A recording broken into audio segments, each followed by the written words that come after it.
Abercrombie, the Koalition. First, thank you for writing this. This movie is brilliant. I Oh, am man. still laughing. So, Thank you, like, Dana. Thank you. Thank you. Thank you Thank you so so much. much. Thank you. That's so kind of you. right away, I have to just ask, how was you able to pull off the characters that you did? Because I'm just like, you expect one property, but you go after everything. Uh, yeah, I think honestly that was, as the writers, where we come on right in the beginning of it.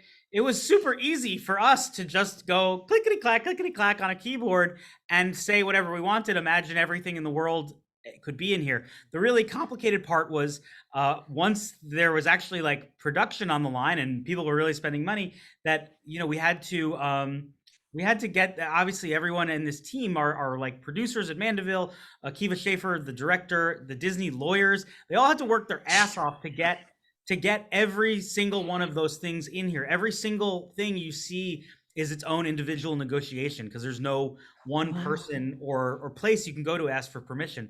And so, obviously, Roger Rabbit was a big touchstone for us for this movie. It's one of our favorite movies of all time.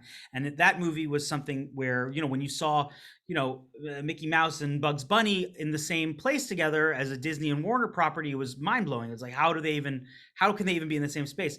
For us, we felt like this movie wanted to live in that world of Roger Rabbit, but it had to sort of be a modern update on that. And so, in 1990, there's only so much animation that's out there for a movie that's set in the 50s. And so now it's been, 30 years later, and there's a whole new world of animation that's been created and introduced overseas, and different types and styles, and even technology. And so for us, that was the most fun challenge of just like, how many different things can exist in here. And honestly, and then who will step up and do the heavier lifting of negotiating with all the various parties to get those rights. And we're just as shocked as you are, Dana, if not more so, that it actually is in the movie. All those things, I mean, we didn't actually think when we were writing it that they would do it, but they did it. And it's a testament to everyone who worked so hard on this movie to get it done. Was there a no? Did you receive a no at any point? Oh yeah, there was plenty of no's. It was very fluid. I mean, Dan and I started writing this movie 7 years ago. So yeah, so there was a lot of iterations, a lot of characters that were no for any number of reasons. But again, I'd say far more yeses than we could have ever imagined. You just don't think that they're actually going to do this, and because it's very rare. You just don't see too many crossovers. You definitely don't see other studios have their characters in other movies, but it was more yeses, and we're very grateful for that. No, I was wondering, why Chip and Dale? Because you have an array of different characters you can choose from. What about them specifically, and that franchise that you really wanted to touch upon? Why them? I think look, the Chip and Dale, we grew up huge fans of the Rescue Rangers. The whole Disney afternoon, we were racing home after school every day to check out the whole lineup of DuckTales, Goof Troop, Darkwing Duck. All that stuff was super important to us. But now as adults, many years later, it's one of the things that we found was that it was really only important to us a sort of little chunk of time. If you're a little bit older, a little bit younger, it never even penetrated your consciousness. And so one of the things that I think is interesting about reboots is that there's some things that are like sacred, and you gotta really make them perfect and sort of exactly in the world of the things you have already seen. And then there's other things that don't necessarily have a particular reason to exist. And then you have Rescue Rangers, which what we were really excited about was that it's beloved, but it's not sacred, and you can play with it. You can mess around with it. You can sort of change it around enough that it can be something really different and new than sort of what you're coming into it with your memories of it are. I think that was a big part of it. And then even the Rescue Rangers and that whole Disney Afternoon lineup really led to this itself, because Chip and Dale were originally Donald Duck's foils. They would steal his peanuts. And like Baloo is in the Jungle Book, but then he's in Tailspin.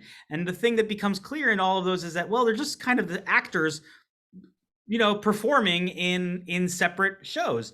And so that concept became really foundational to imagining Chip and Dale as actors who put on those costumes in the 90s to play their most famous roles, and now they are they're doing it, they're just today regular people.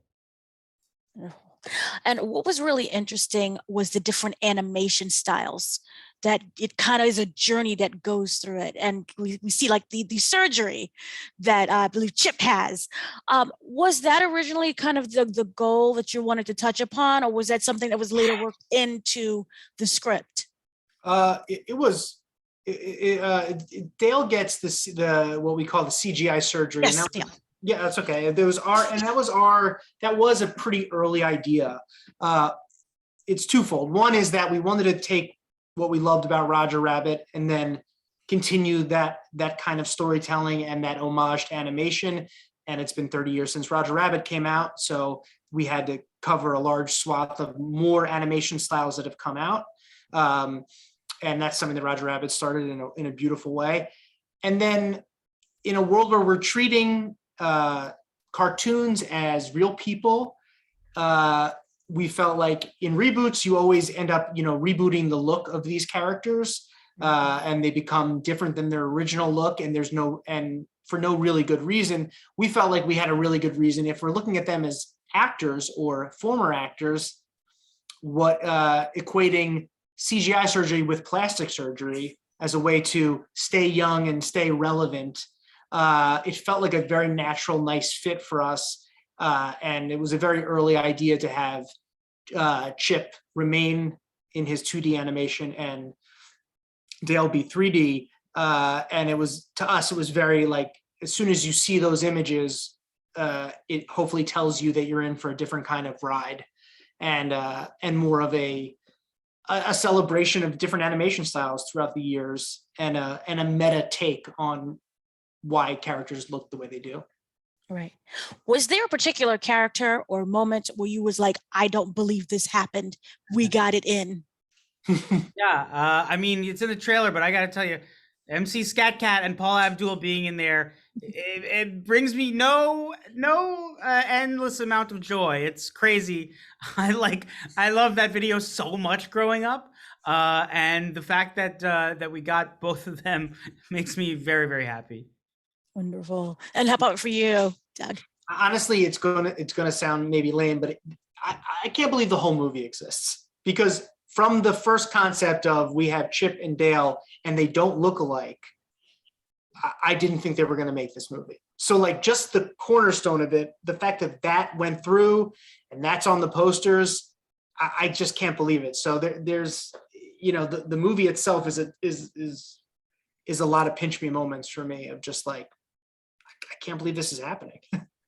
It was also very meta. It also talked about what's going on just in general with franchises that we have seen 15,000 times. Was that also something that was important to touch upon, or did it all just unfold? Yeah, it's all. I mean, I think it's all part of the underlying question, which is like, why do we keep bringing these things back? Why are we so awash in sort of reboot culture and toxic nostalgia?